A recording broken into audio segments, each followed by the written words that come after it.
Russell, this is morning can never be good show. And I just want to speak with you about situation in Texas. And everyone, I just want to tell you that Russell Bэнtli has a nickname Texas, and he just can you tell me about your a little story about how you get this nickname Texas and how you get to the Donbass? Sure. I was born in Texas. I grew up along the Mexican border, Brownsville, South Padre Island. Basically, for 10 years, I lived within 10 kilometers from the Rio Grande River, which is the Mexican border with Texas. So I'm very familiar with it. In 2014, after the Maidan, I understood that it was, another color revolution, another country that was going to be destroyed by the U.S. and NATO Nazis. And so as an American citizen, as a communist, as a Christian, I felt compelled to do more than just make the sad face icon on Facebook. So I came to Donetsk in December of 2014. I joined the Vostok Battalion as a soldier to fight against the Ukrainian Nazis.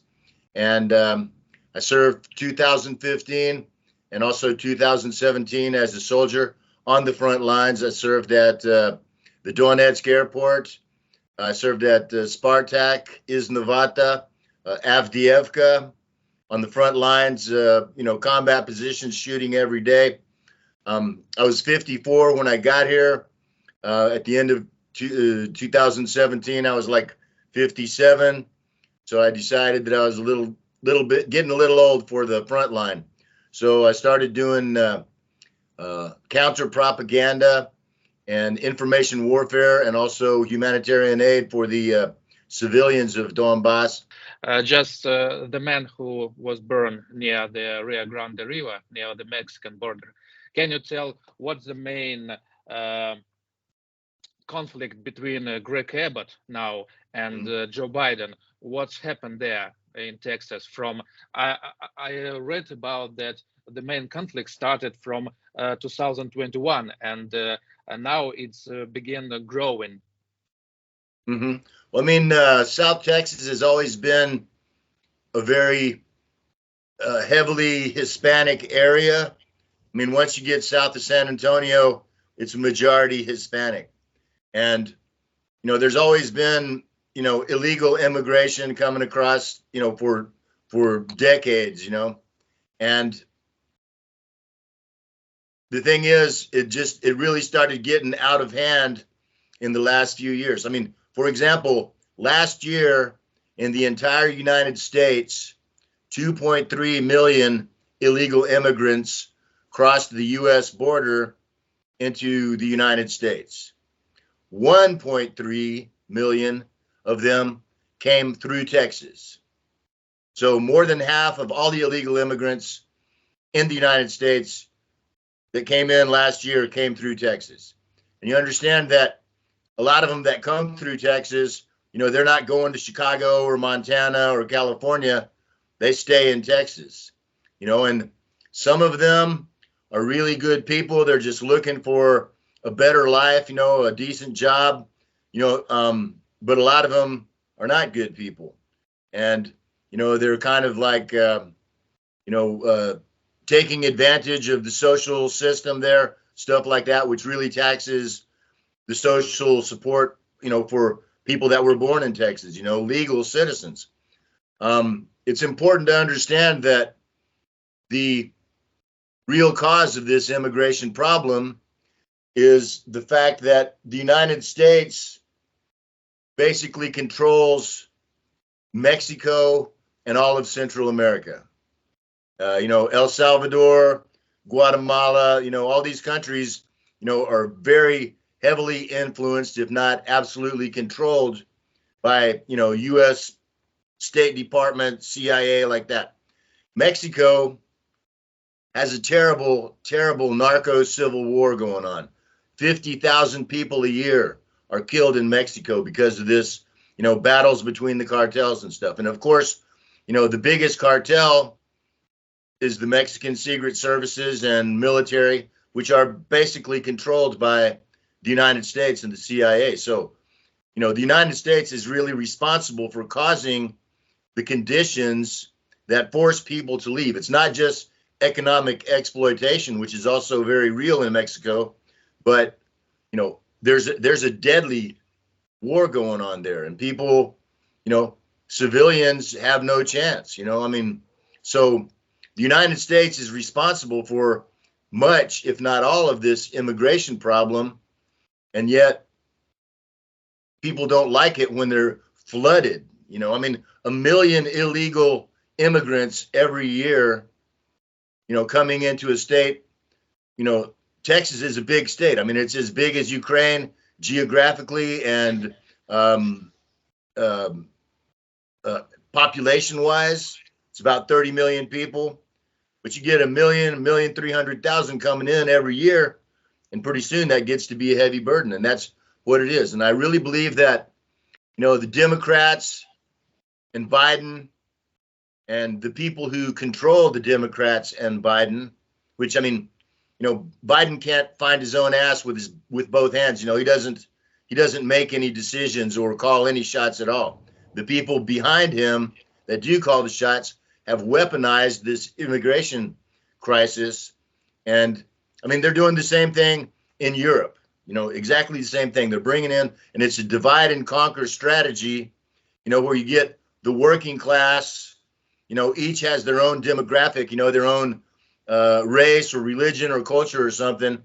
And you get the working class divided and, you know, fighting against each other instead of getting together and fighting against the parasite class, which is the real enemy. And so I think it's a real strategy to, you know, reduce the quality of living, to foment conflict between, you know, the proletariat class, and it's working.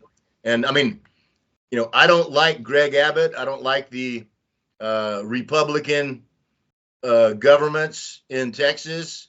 But I hate Joe Biden. I hate Joe Biden. People in Texas hate Joe Biden the way people in Donbass hate Zelensky. You know, I mean, and it's, you know, and it's now getting past the point of where they're going to go stand in front of the Capitol and sing some songs, you know, "We shall overcome," or hold a sign and think they did anything, because obviously that doesn't work. And voting doesn't work either. I mean, only idiots vote in the United States these days because the elections are totally rigged. So, you know, it's getting to the point of militancy. And it's not just like, you know, some guerrilla warfare or, you know, something like that. It's the state government against the federal government. And Texas has a very powerful, like 30,000 troops in their National Guard. They have tanks. They have F-16s. You know, they have artillery. And I know that Greg Elliott asked help for other states, neighbor states, to join the National Guard from their states. Yes. I mean, and 25, the governors of 25 other states have already published a letter saying that they do give support and they will send their National Guards. And you understand that 3 of the states that are on the borders of Texas, which are Louisiana, Arkansas, and Louisiana, Arkansas, and Oklahoma, you know, they're already right on the border. If they send their National Guard to Texas, you know, there's no other states that can say, "Oh, we're not going to let you through," or anything like that. If the governors say go, they can go, and they will go. And the thing is, this confrontation is very serious along the border and stuff like that. If somehow shots get fired, it's gonna be like the spark in the powder keg, you know. And I mean, if the feds start, you know, come down and say, "All right, we're here to take over," and the Texans say no, and the feds start shooting, the Texans will shoot back. Not only that, I mean, you understand, in Texas, there are more guns than people. And so it's not just a question of the the military, the National Guard, I mean, the Texas State Police is a very, very powerful, and you could almost say paramilitary organization, and I mean, there would be easily 1 million people that would come into the streets ready to use their guns to defend the state of Texas against the federal government. But can the Mexican cartels use this situation? Of course they are, and and again, understand that the Mexican cartels are simply tools and completely under the control of the U.S. federal government, the DEA, the CIA, the State Department. And it's interesting to note, and this is very important to understand, is that a couple of weeks ago, Biden sent the head of Homeland Security and Blinken, the State Department dude, down to Mexico to talk with the president of Mexico, Obrador, who's known by the initials AMLO. And he is the best, least corrupt, most principled president that Mexico has had in at least half a decade. And he's extremely popular in Mexico too. He's over 70% approval rating. And so Biden sent these dudes down to Mexico to talk with the president and basically, begging for his help, because if he was to, shut off the border on the Mexican side, everything that he did would, make it easier on the feds, And then also, you understand, then the feds could say, that they were the ones who stopped the immigration flood, because they said, oh, well, our diplomats went down and we made a deal with Mexico. As it is now, it's only Texas that's stopping it, So AMLO, he said, yes, I can help you and I will help you. But I want 4 things. I have 4 demands that you'd have to do before I'll help you. And the first one was he wants a $20 billion U.S. development fund, not for Mexico, or rather, not only for Mexico, but for all of Central American countries, plus the Caribbean, which is where most of these immigrants are coming from. And of course, if you make life better by helping develop the infrastructure and the economy in these countries, then less people are going to want to leave and go to the United States. So he said, I want $20 billion for a development fund for Central America and the Caribbean. And it's important also to understand that the United States currently spends $10 billion a year on refugee relocation. So to support the refugees that are here and that are coming here, they're already spending $10 billion a year. So if this $20 billion gets spent on development fund, AMLO helps seals the border. That's the perfect answer. It's the only intelligent choice. But AMLO's 3 other demands, he says, I want to end the blockade in Cuba, which is totally discredited. It's totally illegal. It's economic warfare. It's been in place for 60 years. And it's really brutalized the Cuban people. And every year in the UN General Assembly, they have a vote. And, it's like all the countries in the world minus about 4 or 5 say, yes, let's end the blockade. And the United States doesn't pay any attention to that. So he wants $20 billion development fund. He wants to end the blockade on Cuba. He wants to drop all sanctions on Venezuela, which have been in place for more than 10, maybe even 20 years now, but at least 10 for sure.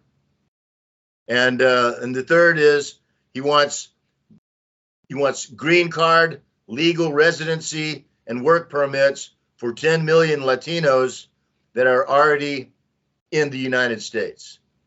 And these are, first of all, extremely practical moves. Second of all, 3 of the 4 don't cost the United States anything. Doesn't cost the United States anything to stop the blockade or stop the sanctions, or give green cards It's where 10 million people that are already in the United States can work legally. You know, so, and of course it's intelligent, it's highly moral. You know, he's not just saying, okay, you give a bunch of help to Mexico and we'll do it. He's saying, let's make the whole region better. You know, let's improve the whole region. And so, you know, obviously, you know, the only thing that the U.S. government is good at is making things worse.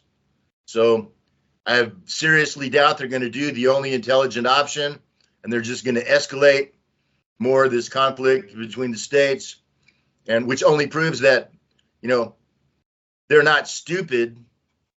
They're doing it on purpose. Russell, I want to tell you the last question. If there a situation in Texas that you had to move there to help your brothers or help your friends there in Texas? Well, let me put it this way. You know, I'm a wanted man in the United States, in Europe.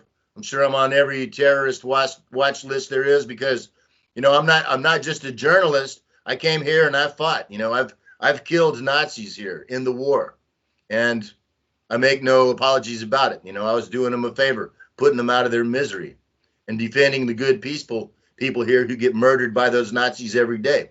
So, but in, you know, the Nazis that control the United States, they don't see it that way. And I mean, if I went back by myself, unarmed, you know, I would get off the plane, and before I took 3 steps, I'd be in handcuffs and on my way to Guantanamo Bay, probably. So, as I've said for a long time, if I ever go back to the United States, I'm going back with the Russian army to liberate and denazify it. Okay, thank you, Russell. I hope that situation can be normal, and everything will be okay in the world, the whole world. Thank you, Russell. You bet. Thank you too, bro.